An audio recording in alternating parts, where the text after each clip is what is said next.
Hello students, welcome to my channel. तो आज हम देख रहे हैं प्रोबेबिलिटी चैप्टर का क्वेश्चन। मोस्ट इंपॉर्टेंट क्वेश्चन है ये। आपका 2005, 7, 8, 11, 14, 17, 19, 20, 22, 23, 24 में ये क्वेश्चन आपका पूछा गया है और बहुत इंपॉर्टेंट क्वेश्चन है ये। आपका बेस थ्योरम के ऊपर बेस्ड क्वेश्चन है। तो a man is known to speak truth 3 out of 4 times. तो एक मैन है, उसकी यहाँ पे क्या आदत है, एक आदमी की आदत है कि अगर आप उससे 4 बार कोई चीज़ पूछोगे तो वो 3 बार तो यहाँ पे सच बोलेगा, लेकिन एक बार वो झूठ बोलता है। यानी 75% तो वो सच बोलता है, लेकिन 25% वो झूठ बोलता है। अब झूठ कैसे बोलता है? He throws a die. अब उसने क्या किया, एक डाई को थ्रो किया and reports that it is actually a 6। और उसने देखा, ठीक है, उसने डाई को थ्रो किया, उसने देखा कि ये 6 आया है, लेकिन हमें नहीं पता कि क्या आया है। तो find the probability that it is already a 6। तो जब उसने डाई को थ्रो किया और देखा कि 6 आया है और यहाँ पे उसने हमको बताया, वो हमें झूठ भी बता सकता है कि 6 आया है या फिर 6 नहीं आया है। तो हमें प्रोबेबिलिटी क्या फाइंड करनी यहाँ पे कि उसने डाई को थ्रो किया, 6 आया, और probability that it is already a 6, यानी कि वो सच बोल रहा है, 6 आया है और वो हमको बता भी 6 ही रहा है। वो तो दोनों बात कर सकता है, झूठ भी बोल सकता है, सच भी बोल सकता है, लेकिन हमें प्रोबेबिलिटी यहाँ फाइंड करनी है कि एक्चुअल में 6 आया है और उसने हमें सच बताया है, इसकी हमें प्रोबेबिलिटी फाइंड करनी। तो जो हमें गिवन होता है उसको हम यहाँ पे क्या करते हैं, लेट करते हैं, ए लेट करते हैं, कैपिटल ए से हम उसको डिनोट करते हैं। और दो इवेंट यहाँ पे हो रहे हैं कि अगर वो डाई को थ्रो कर रहा है तो वो 3 बार सच बोल रहा है और एक बार यहाँ पे झूठ बोल रहा है। तो E1 में हम स्पीक ट्रूथ ले लेते हैं, E2 में हम स्पीक लाई कर देते हैं।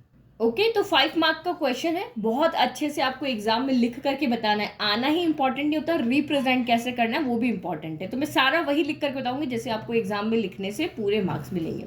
तो let E1, E2 and A B the events define as. E1 हमने लिया, भाई वो सच बोलता है, E2 हमने लिया, वो झूठ बोलता है। और आपका गिवन क्या है कि उसने डाई को थ्रो किया और उसने रिपोर्ट किया कि यहाँ पे एक्चुअल में क्या आया है, 6 आया है, यानी कि वो हमें बता रहा है कि डाई पे एक्चुअल में 6 आया है।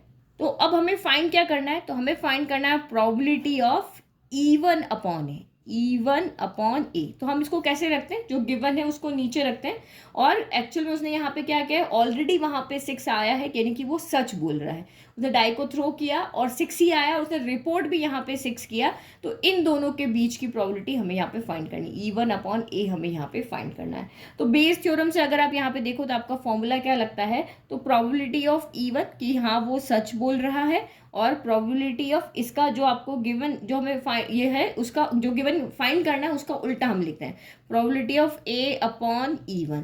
फिर सेम टू सेम हम वापस नीचे लिख लेते हैं, probability of E1, probability of A upon E1, फिर प्लस अब E1 की जगह पे E2 आ जाएगा, probability of E2, probability of A upon E2। ये हमारा फॉर्मूला हो गया।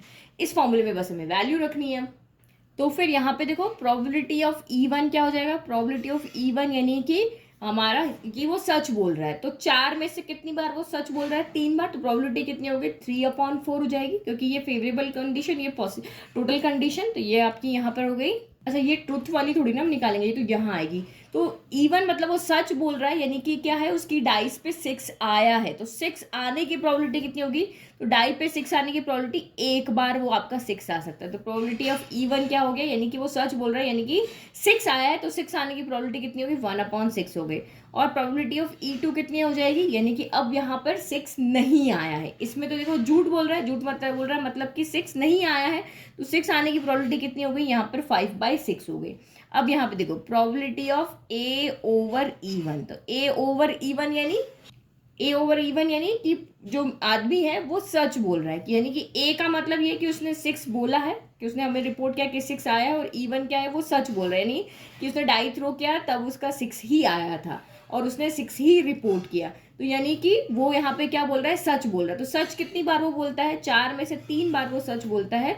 तो ये आपका 3/4 हो गया। और प्रोबेबिलिटी ऑफ A/E2 कितना हो जाएगा, तो प्रोबेबिलिटी ऑफ A/E2 यानी कि अब वो आदमी क्या है, यहाँ पर झूठ बोल रहा है। तो 4 में से 3 बार वो सच बोलता है, लेकिन एक बार वो यहाँ पे क्या करता है, झूठ बोलता है। तो चारों वैल्यू हमने निकाल दी। अब आप यहाँ पे पूरा इसको लिख करके बता देना कि प्रोबेबिलिटी A/E1 यानी कि probability the man speaks truth, यहाँ पे आप लिखोगे the probability that the man does not speak truth, and we have to find okay, तो हमने लिया we have to find P even upon A, that is the probability that there is a 6 on the die, die पे 6 आया था और man ने भी उसको 6 ही रिपोर्ट किया। अब इस फॉर्मूले के अंदर आप यहाँ पे क्या कर दो, वैल्यू को पुट कर दो, probability of even upon A, probability of even कितना है तो 1/6 into probability A over even कितना है तो 3/4, सेम यही वापस हमें लिख देना है, तो ये हो गया 1/6 इंटू 3/4, फिर प्लस प्रोबेबिलिटी ऑफ E2 तो 5/6 हो गया, और probability of A over E2 तो ये आपका 1/4 हो गया। ठीक है, चलो अब सॉल्व कर लें। 3 1 ज़ा 3, 6 4 ज़ा 24, 3 1 ज़ा 3, 6 4 ज़ा 24, 5 1 ज़ा 5, 6 4 ज़ा 24, एलसीएम ले लें तो 3/24 हो गया, इंटू 5 + 3 कितना होगा 8, ऊपर जाएगा तो 24/8 हो गया, ये कैंसिल हो गया, आंसर आपका हो गया 3/8, यानी कि डाई में 6 आया है, उसने रिपोर्ट भी 6 किया है, यानी कि वो सच बोल रहा है, उसकी प्रोबेबिलिटी 3/8 होगी। आई होप आपको ये क्वेश्चन समझ में आया, और ये क्वेश्चन आपको बिल्कुल भी छोड़ के नहीं जाना है, क्योंकि most most most important, most repeated question है प्रोबेबिलिटी चैप्टर का। और किस तरह के क्वेश्चन आपको चाहिए उसका आप मुझे कमेंट बॉक्स में कमेंट करके बता सकते हैं, मैं आपको सॉल्यूशन प्रोवाइड करवाऊंगी। Thank you.